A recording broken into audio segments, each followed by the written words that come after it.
20 gay Hollywood stars lost to HIV/AIDS you'd never recognize today. Hollywood celebrated their talent, beauty, and charisma, but behind the spotlight, many were fighting a devastating battle the public barely understood. These 20 gay stars were taken by HIV/AIDS, leaving unforgettable legacies behind. Some transformations may shock you. Subscribe to Hollywood Legends Remembered, and let's remember the stars Hollywood lost too soon. Freddie Mercury. Freddie Mercury was the legendary lead singer of Queen, the British rock band behind classics such as Bohemian Rhapsody, We Are the Champions, and Somebody to Love. His powerful voice and commanding stage presence made him one of the most recognizable performers of his generation. Away from the stage, Mercury guarded his private life carefully. He had relationships with both men and women, and at one point described himself as bisexual, although he never publicly defined his sexuality in detail. By the late 1980s, however, a far more serious secret was consuming his life: AIDS. Reports place his diagnosis in 1987, but Mercury chose not to reveal it publicly while continuing to record with Queen. Would you have realized how seriously ill Mercury was while watching his final performances? As his health deteriorated, he became visibly thinner, but continued working. His appearance in the 1991 video for These Are the Days of Our Lives showed how much the illness had affected him. On November 23, 1991, Mercury finally issued a statement confirming that he was HIV positive and had AIDS. The next day, November 24th, he died at his London home at just 45 from bronchial pneumonia caused by AIDS. His death came at a time when HIV/AIDS still carried enormous fear and stigma, making his final disclosure one of the most remembered moments of the epidemic. Rock Hudson. Rock Hudson was one of Hollywood's biggest leading men, remembered for giant pillow talk and magnificent obsession. For decades, studios sold him as the perfect romantic heartthrob, while his life as a gay man remained carefully hidden from the public during an era when coming out could destroy a major actor's career. In 1984, Hudson was diagnosed with AIDS. He kept the diagnosis private and continued working, including a recurring role on Dynasty, even as his health deteriorated. By July 1985, his dramatically thinner appearance during a reunion with longtime friend Doris Day triggered widespread concern. Then, on July 25, Hudson's representatives publicly confirmed that he had AIDS. At the time, the disease carried enormous fear and stigma, particularly toward gay men. Hudson became the first major Hollywood celebrity to publicly disclose an AIDS diagnosis, forcing millions of Americans who had largely viewed the epidemic from a distance to confront it through someone they already knew. How different might public understanding of AIDS have been if a star as famous as Rock Hudson had never revealed his diagnosis? Hudson returned to Beverly Hills after receiving treatment in Paris, but his condition continued to worsen. He died from AIDS-related complications on October 2, 1985, at age 59. His death became a turning point in AIDS awareness. The man Hollywood had once presented as an untouchable romantic ideal ultimately put a recognizable human face on an epidemic surrounded by silence and prejudice. Anthony Perkins. Anthony Perkins was an American actor best remembered as Norman Bates in Alfred Hitchcock's Psycho.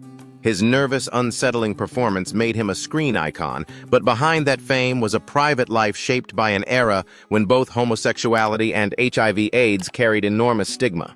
Perkins had relationships with men during his younger years, including a well-documented romance with fellow Hollywood heartthrob Tab Hunter in the 1950s. Their relationship had to remain secret because openly being gay could seriously damage an actor's career at the time. Perkins later married photographer Barry Berenson in 1973, and they had 2 sons. Decades later, another secret became even harder to carry. Perkins learned that he had AIDS, but kept his diagnosis private for roughly 2 years. According to Berenson, he feared that revealing it would prevent him from continuing to work in Hollywood. How frightening must it have been to face a fatal illness while believing that telling the truth could cost you your career? Perkins continued acting while his health declined. On September 12, 1992, he died at his Hollywood home at age 60 from complications of AIDS, surrounded by his wife, sons, and close friends. His family later confirmed that Berenson and their children had tested HIV negative. His final years reflected the fear surrounding AIDS in early 1990s Hollywood, when even a celebrated actor could feel compelled to hide his diagnosis until death. Liberace. Liberace was an American pianist, singer, actor, and television entertainer whose extravagant costumes, jeweled pianos, and flamboyant stage presence made him one of the most recognizable performers of the 20th century. At his peak, he was among the highest-paid entertainers in the world. Behind the carefully managed public image, Liberace lived a private life that he fiercely protected. He was gay, but never publicly came out during his lifetime, when such a disclosure could have seriously damaged a mainstream entertainment career. He even fought public suggestions about his sexuality in court. By the mid-1980s, Liberace was living with HIV/AIDS, but his condition was kept secret from the public. His health declined noticeably during his final months, and he was hospitalized in January 1987 for anemia before returning to his Palm Springs home. How different might Liberace's final years have been if HIV/AIDS had not carried such enormous fear and stigma at the time? Liberace died on February 4, 1987, at age 67.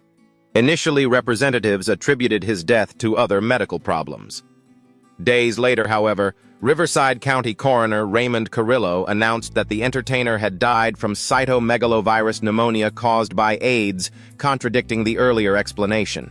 The revelation exposed the enormous pressure surrounding both homosexuality and AIDS in 1980s America. Liberace had spent decades being spectacularly visible on stage, yet one of the most important truths about his life remained hidden until after his death.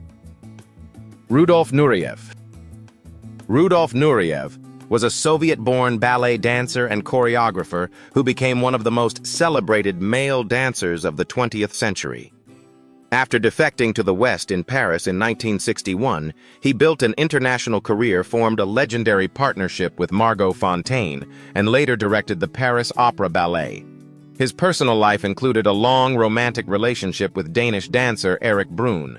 Nureyev became director of the Paris Opera Ballet in 1983, and the Rudolf Nureyev Foundation says he was diagnosed HIV positive within roughly a year. He kept the diagnosis private while continuing to dance stage ballets and later conduct orchestras, even as his health deteriorated.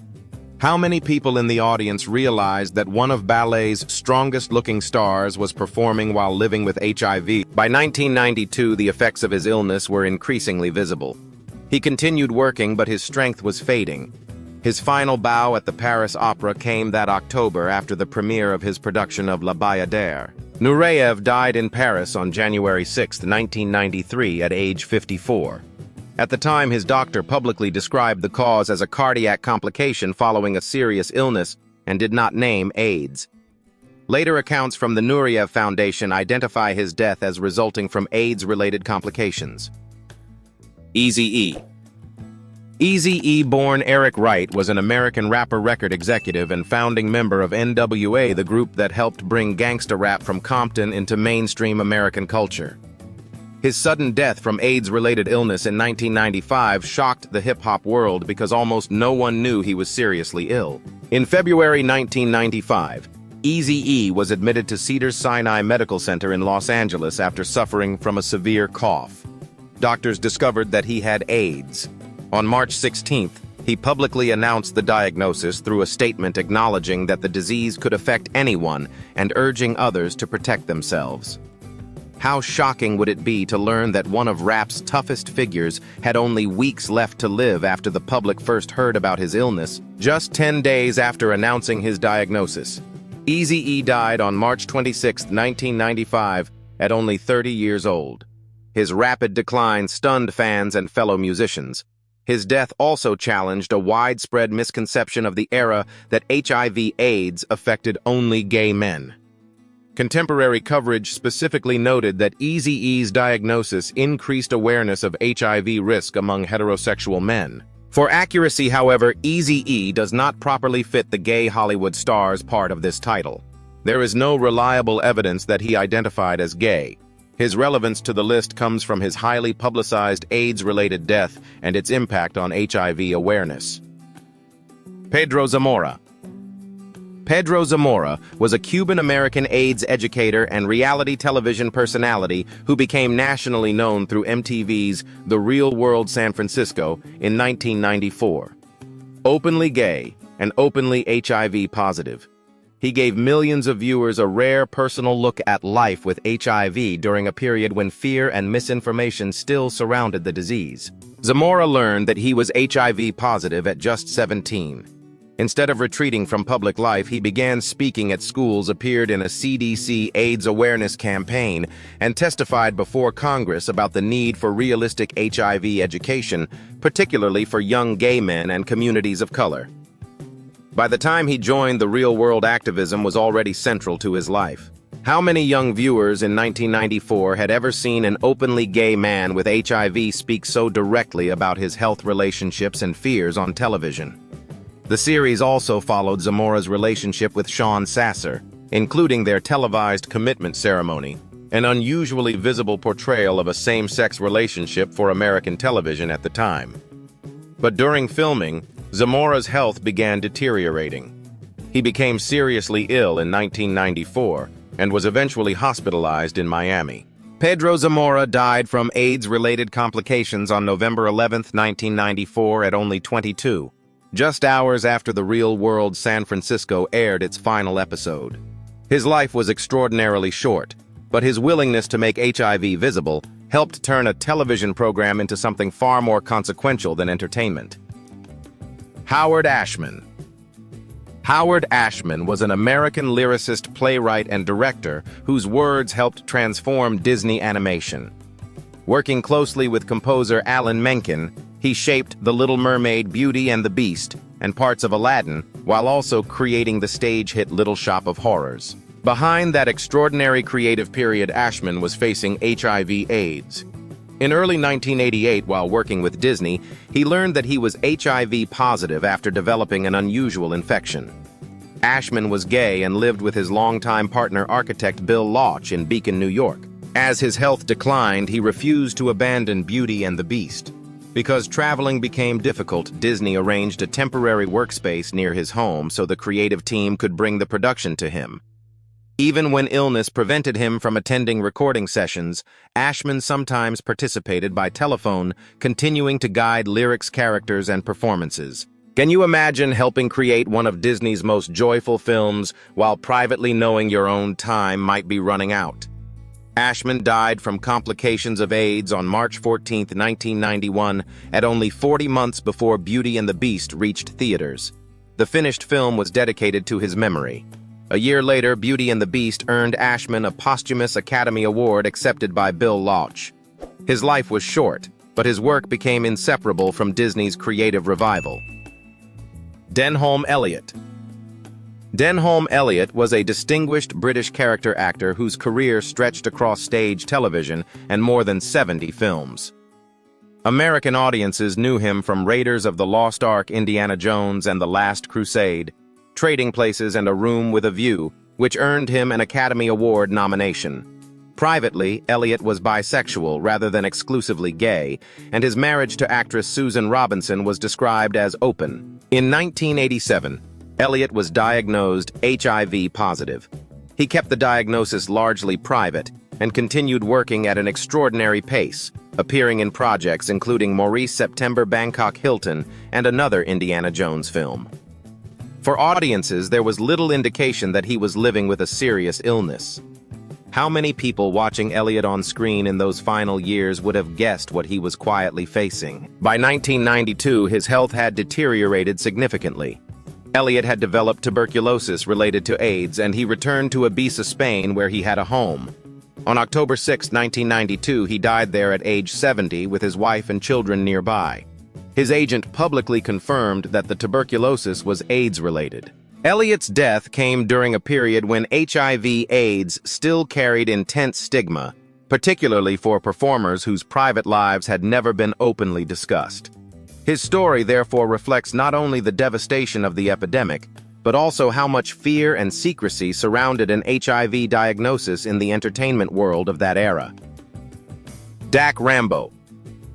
Dack Rambo was an American television actor best remembered as Jack Ewing on Dallas, along with roles in the Guns of Will sonnet All My Children and Another World. Behind the polished image of a television heartthrob, however, he spent his final years confronting HIV/AIDS at a time when the disease still carried enormous fear and stigma. In 1991, while appearing as Grant Harrison on Another World, Rambo learned that he was HIV positive. He chose to leave the series and soon made his diagnosis public, explaining that revealing the truth gave him a sense of freedom. He also publicly identified himself as bisexual, saying he had relationships with both men and women. Would you have risked your career by speaking openly about HIV at a time when admitting the diagnosis could change how Hollywood treated you? Rambo understood that disclosure might close acting opportunities, but he increasingly used his visibility to speak about HIV/AIDS rather than trying to hide his condition. His decision was significant because many performers of that era still feared that either an HIV diagnosis or openly discussing their sexuality could destroy their careers. His health eventually deteriorated, and Dack Rambo died on March 21, 1994, at age 52, from AIDS-related complications. For accuracy, Rambo was not gay. He publicly described himself as bisexual. What makes his story fit this subject is his openness about both his sexuality and HIV during a period when many others felt forced to remain silent. Amanda Blake. Amanda Blake was an American actress best remembered as Miss Kitty Russell on the long-running Western series Gunsmoke, a role she played for 19 seasons. Her death is connected to the AIDS epidemic, but one important correction matters for this title. There is no reliable evidence that Blake herself was gay or bisexual. She was married 5 times, all to men. Blake had survived oral cancer earlier in the 1980s, so when she died on August 16, 1989 at age 60, early reports initially associated her death with cancer. Later that year, however, her physician disclosed that she had actually died after liver failure caused by cytomegalovirus hepatitis and AIDS-related infection. Her 5th husband, Austin politician Mark Spaeth, had died in 1985 after suffering from an illness later associated with AIDS. Some later accounts have suggested Blake may have contracted HIV from him, but the exact circumstances of her infection were never definitively established publicly. How many Gunsmoke fans in 1989 realized that the woman they knew as Miss Kitty had been living with HIV? Blake's AIDS diagnosis was not widely known during her lifetime, reflecting how much fear and stigma surrounded the disease in the 1980s. Her story belongs in a broader video about Hollywood figures lost to HIV/AIDS, but labeling her personally as a gay Hollywood star would go beyond what the historical record supports. Gia Carangi. Gia Carangi was an American fashion model whose rapid rise in the late 1970s made her one of the most recognizable faces of her generation. Often described as one of the first supermodels, she appeared in Vogue and Cosmopolitan and worked with major photographers including Richard Avedon and Francesco Scavullo. Away from the camera, Gia's life became increasingly troubled by heroin addiction. Her career declined sharply in the early 1980s, and repeated attempts at rehabilitation failed to give her lasting stability. She was also openly involved with women. Accounts of her life have described her sexuality as lesbian or bisexual, making her an important LGBTQ figure within fashion history. How different might Gia's life have been if addiction and HIV treatment had been understood then as they are today? By late 1985, Gia had developed serious health problems, including pneumonia, and was diagnosed with AIDS-related illness. HIV treatment was extremely limited at the time, and her condition deteriorated quickly. Gia Carangi died in Philadelphia on November 18, 1986, at only 26 from AIDS-related complications. Her story became widely known again through the 1998 HBO film Gia, starring Angelina Jolie. Behind the glamorous photographs was a young woman whose career, addiction, sexuality, and death reflected some of the harshest realities of the early AIDS era. Ian Charleson. Ian Charleson was a Scottish stage and screen actor best remembered internationally for playing Olympic runner Eric Liddell in Chariots of Fire. Born in Edinburgh in 1949, he also appeared as Anglican priest Charles Freer Andrews in Gandhi, but much of his most acclaimed work was performed on the British stage. Charleson was gay, although he kept his sexuality private from the wider public during a period when openly gay actors still faced serious professional prejudice. His life became increasingly difficult after he developed AIDS, but he continued performing while seriously ill. Only weeks before his death, Charleson took over the title role in Hamlet at London's National Theatre. Despite his deteriorating health, the performance received extraordinary praise and his final appearance ended with a standing ovation. How much more could Ian Charleson have achieved if AIDS had not ended his career at just 40? Charleson died at his London home on January 6, 1990. His agent reported that the immediate cause was septicemia related to AIDS. Importantly, Charleson had specifically asked for AIDS to be publicly identified as the cause behind his death. At a time when many public figures concealed the disease because of intense stigma, that decision was significant.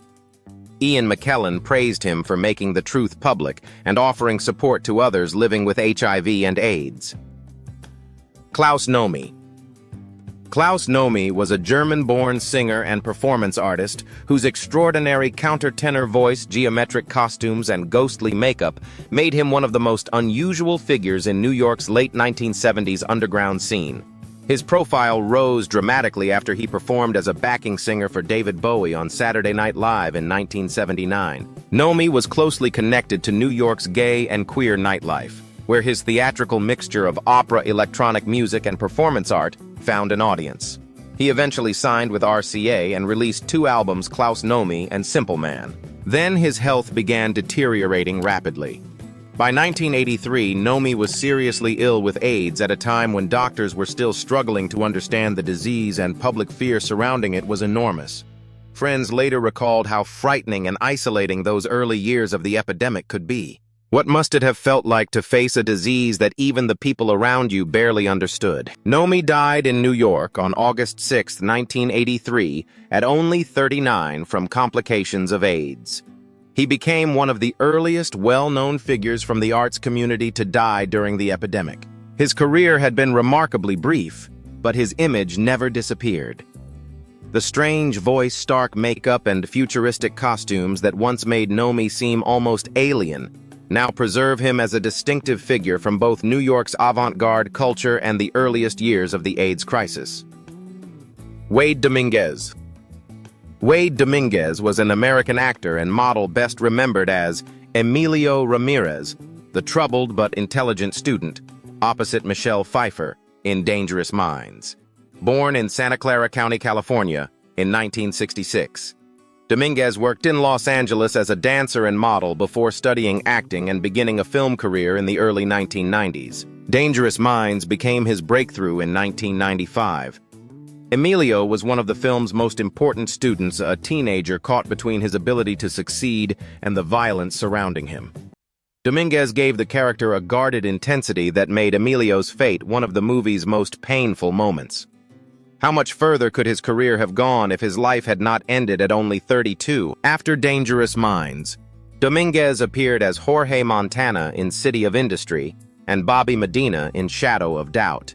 He also completed Taxman, which was released after his death. Dominguez died in Los Angeles on August 26, 1998.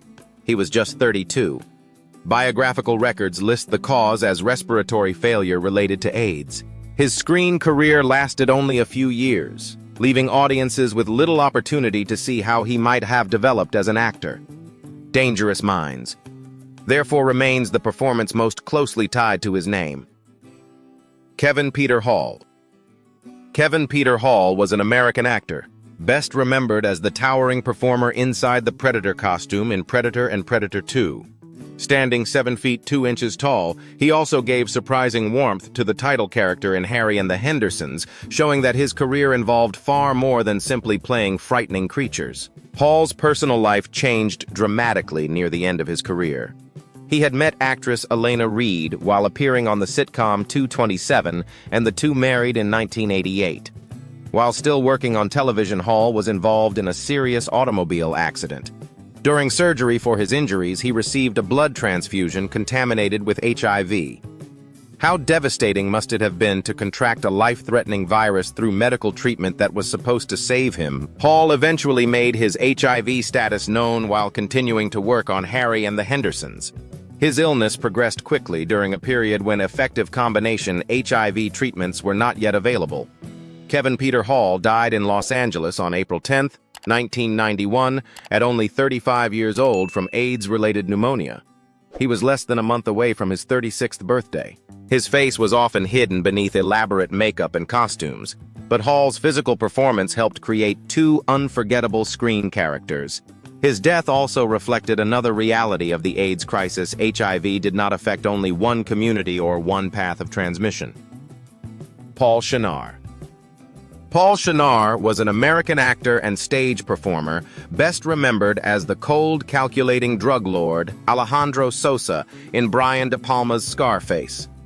Long before that role, he had built a serious theater career as one of the founding members of San Francisco's American Conservatory Theater, appearing in more than 40 productions. Shenar was gay, and biographical accounts identify British actor Jeremy Brett as one of his significant partners during the 1970s. Their relationship remained largely outside public attention, reflecting a period when openly gay actors still faced considerable professional pressure. His life changed again in the early 1980s when he was diagnosed with HIV/AIDS. Shenar did not make the illness a major part of his public identity and continued working through the decade. His later films included Raw Deal, The Bedroom Window, Bestseller, and The Big Blue. How many viewers who feared Sosa in Scarface knew anything about the private battle Shenar was facing? Paul Shenar died in West Hollywood on October 11, 1989, at only 53 from AIDS-related illness. His screen career was never built around celebrity or tabloid attention. What remained was a series of controlled, intense performances, and a life cut short during an epidemic that took an enormous toll on the performing arts community. Tom Villard. Tom Villard was an American actor best known for the NBC sitcom We Got It Made, with later appearances in films including My Girl and In the Army Now. His cheerful, boyish screen image made him a familiar face throughout the 1980s and early 1990s. Behind that image, Villard was facing a much more serious reality. He was diagnosed with HIV in 1992. At first, he kept both his illness and his sexuality relatively private. But in 1994, he made the unusual decision to speak publicly about being gay and living with AIDS. At a time when many actors still feared that either disclosure could end their careers, Villard said he wanted audiences to see people with AIDS as human beings rather than social outcasts. How much courage did it take for a working actor to reveal both his sexuality and AIDS diagnosis on national television in 1994? By then, Villard had developed Kaposi's sarcoma, an AIDS-related cancer that produced visible lesions. He refused to hide those signs of illness in everyday life, even though he was willing to use makeup when a role required it. Tom Villard died in Los Angeles on November 14, 1994, only 5 days before his 41st birthday. The cause was AIDS-related pneumonia. His career never reached the level of Hollywood superstardom, but his decision to speak openly made his final year especially significant. Villard used the visibility he had to challenge the fear and stigma surrounding both AIDS and gay men at a time when doing so still carried a real professional cost.